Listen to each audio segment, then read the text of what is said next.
Hello everybody, today is the 20th of May 2022 and that means that it has officially been 3 years since we purchased our 2010 Volkswagen Jetta SportWagen 2.5 SE.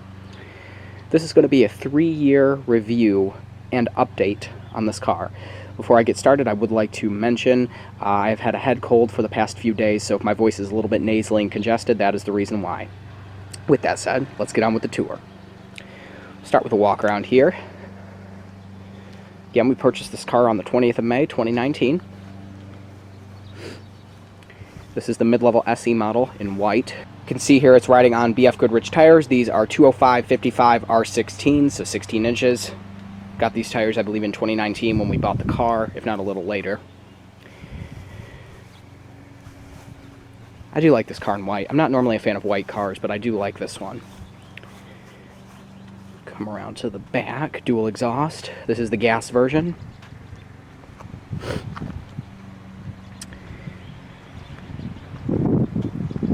Around here you can see where some of the rust is, that, well, like especially right here where it was supposed to get repaired. There's a whole long story about that.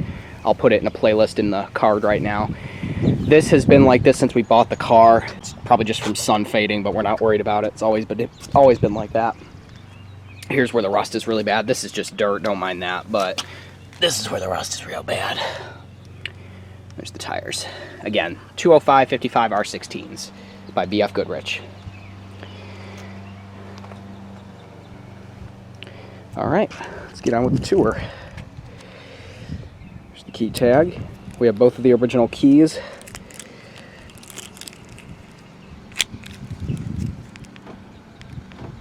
can see the turn signal indicators blink. All right, let's hop inside here. Before we get started, I would like to mention this does have the Volkswagen window feature where you can put the key in and I believe it's, yep, that way. And you can roll down all the windows like that. Or the other way, it'll lock it and you can roll all of them back up.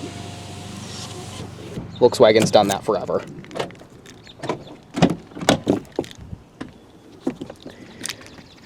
Door hinges are very strong. It has a black leather interior with matching floor mats. Seats are partially powered. The back adjustment is, this is the height, lumbar, and the sliding right there.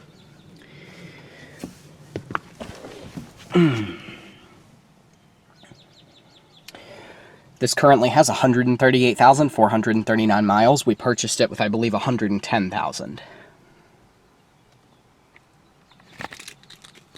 Let's go and start it up.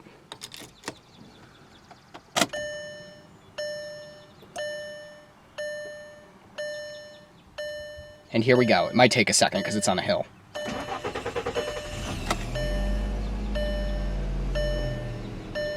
Just for reference, when it's sitting on a flat surface, it sounds like this.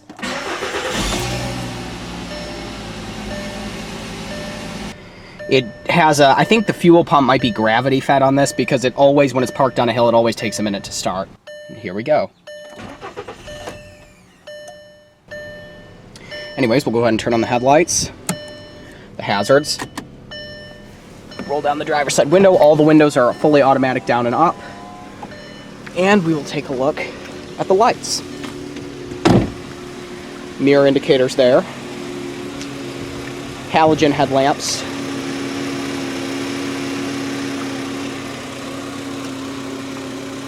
Marker lights. Back here, the tail lamps and the turn signals are separate. The reverse lights are right down there. Slow blink, which I appreciate. I really like that. I'll shut these off and I'll show you the daytime running lights, which are always on.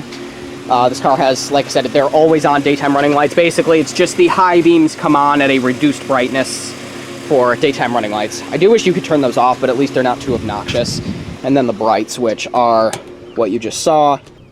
Oh, oops, I did that wrong. Let's try that. There's the brights. So basically, and in this car it's interesting because unlike a lot of old American cars, the brights and the headlights come on simultaneously in this car, but the running lights are just the brights at reduced brightness.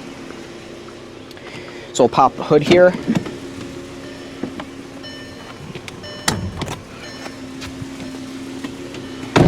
We'll take a look at the engine. This features a 2.5 liter inline 5-cylinder engine. Makes 170 horsepower and 177 pound-feet of torque. Fuel economy on this is around 23 city, around 30 highway. Essentially, you get the fuel economy of a 4-cylinder and the power of a 6. Of course, there's a big beauty cover covering everything. Can't excuse that. This is a very durable engine. We've never had issues with this engine or transmission. We have had the spark plugs replaced, but that's because the original ones were still in here.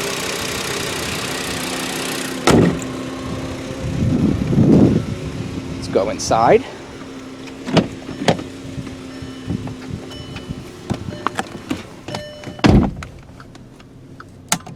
Some models have fog lights, this one does not. And the hazard light button actually blinks. All right, let's take a look at the interior features. You can see here's the door handle, lock and unlock. Again, all the windows are automatic. The rear ones do stop part way. You also have a window lock here, which is nice because this, oh yeah, I'll talk about that in a second. This window lock allows you to still control the windows, but the people back there can't. And this window has been making some noises for the past month or so when you put it up. We're not sure why. Grab bar, handle, mirror adjustments with a defrost, which is very nice to see. Headlight controls, gauge dimmer, handle, trunk release down here, storage pocket. The steering wheel is vinyl wrapped, it's not true leather, and you can see it's starting to show because it's starting to get some staining and stuff in it. The horn, very loud European style horn. That's for the alarm right there. You can see over here is the turn signal stock. And it does have the courtesy blinker. And of course, resets. It's also the bright control. Again, when the headlights are on, you just kick it back like that or pull it forward for a quick flash. Vent here.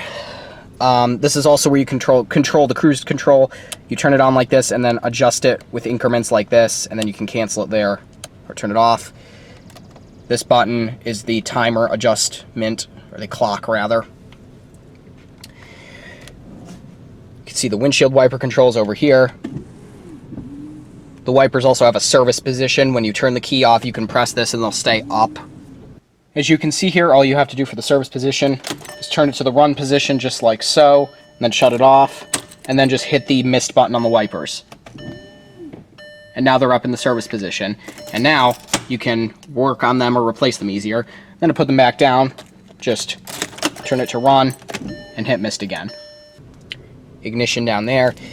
The gauge cluster, which is very easy to read, it's just a tachometer, speedometer, temp gauge, and fuel gauge. We'll go ahead and rev it up a little bit.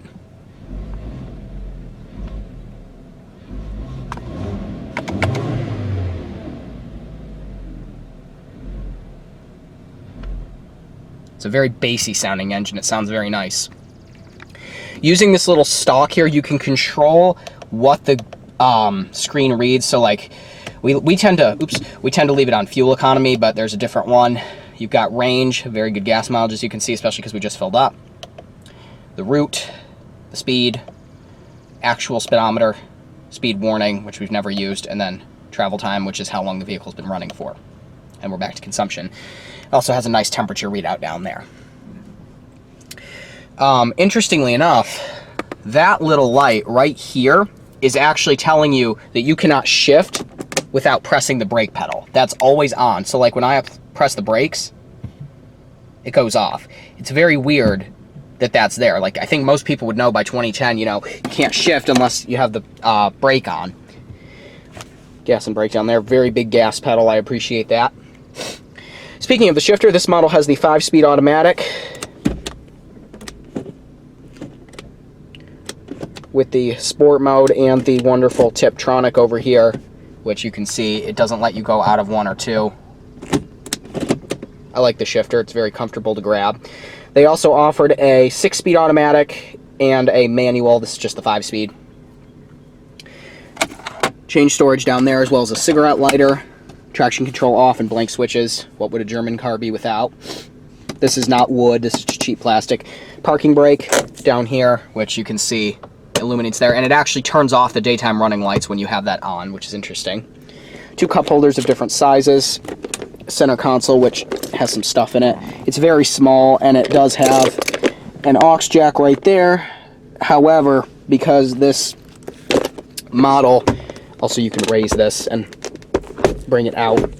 This model does not have the original radio. This is Kenwood KMM-BT225U model. The original units that were in these were crap. They were kind of like that, but they weren't a touchscreen, and they were not made well. But we have this one, which I'll just show real quick. It's not really worth showing because it's just an aftermarket radio. Oh, it's on Bluetooth. Let's switch that. Aux, standby, radio. Completely new aspect. Good song.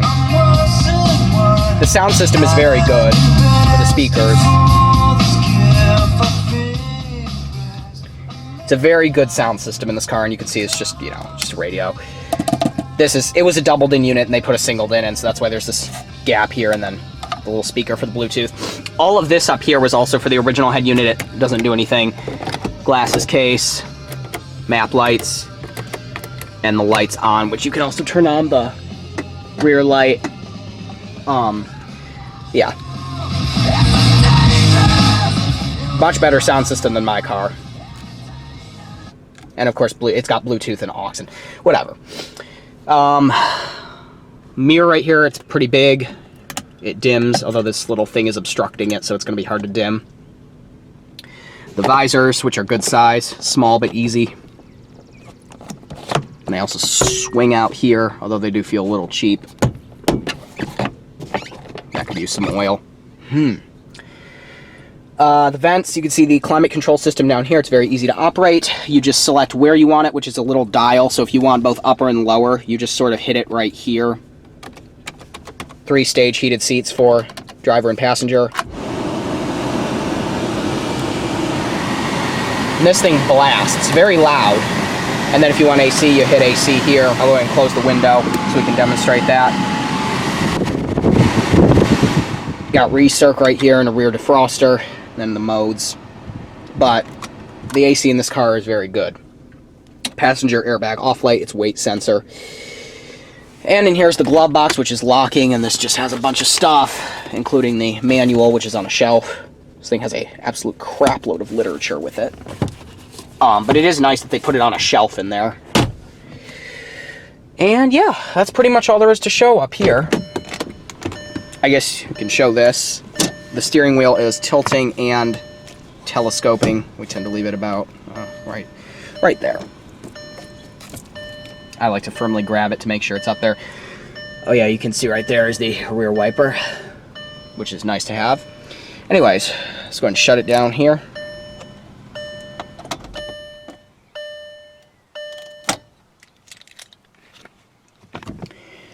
And we'll move on to the back seats.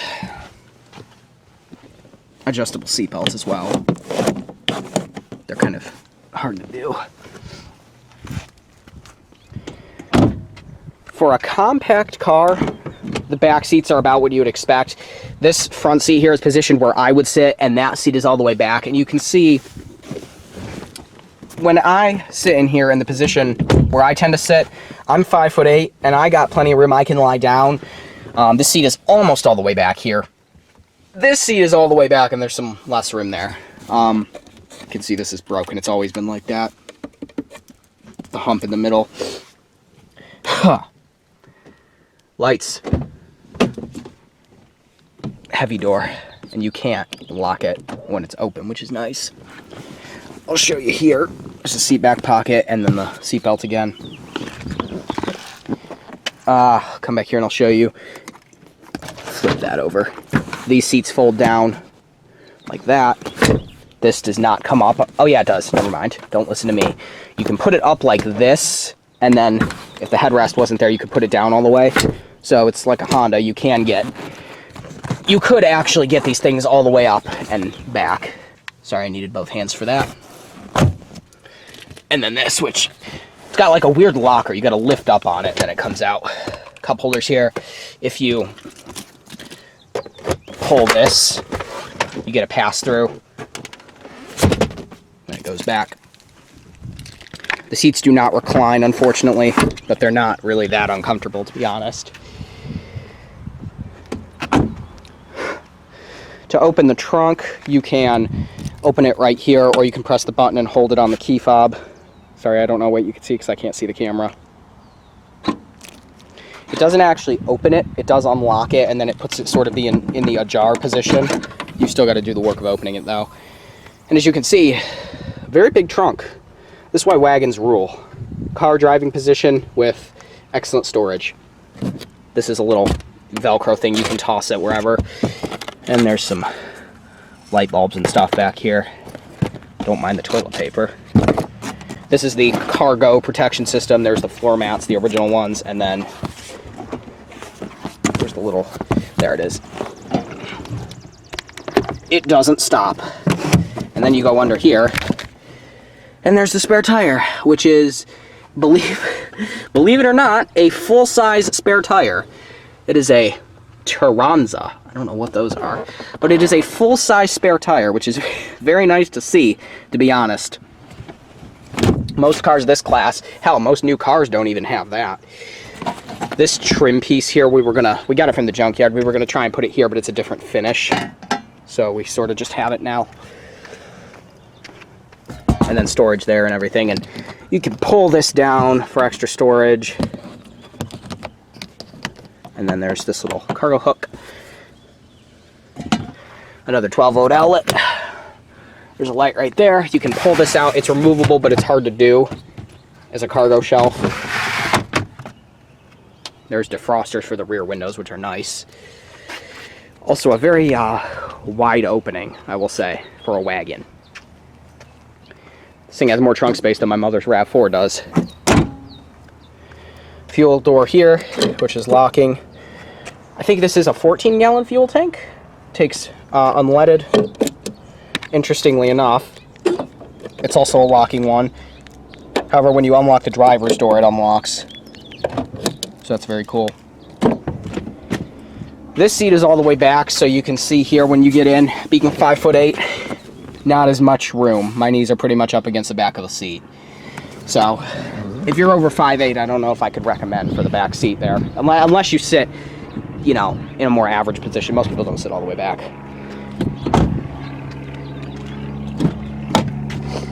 And up here, pretty much the same story. Leather seats, same, there we go. Same position, very comfortable. The glove box is locking, as you can see there. Very big too.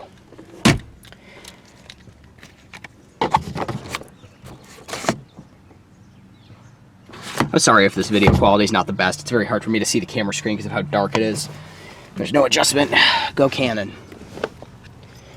Anyways, that's pretty much gonna be it for the 2010 Volkswagen Jetta SportWagen 2.5 SE. Now, I'm gonna give you an idea of what it's like to drive this car. Stay tuned. All right, let's get some driving footage. Hopefully the tripod doesn't tip over because it's not set up very well.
Well, there you have it.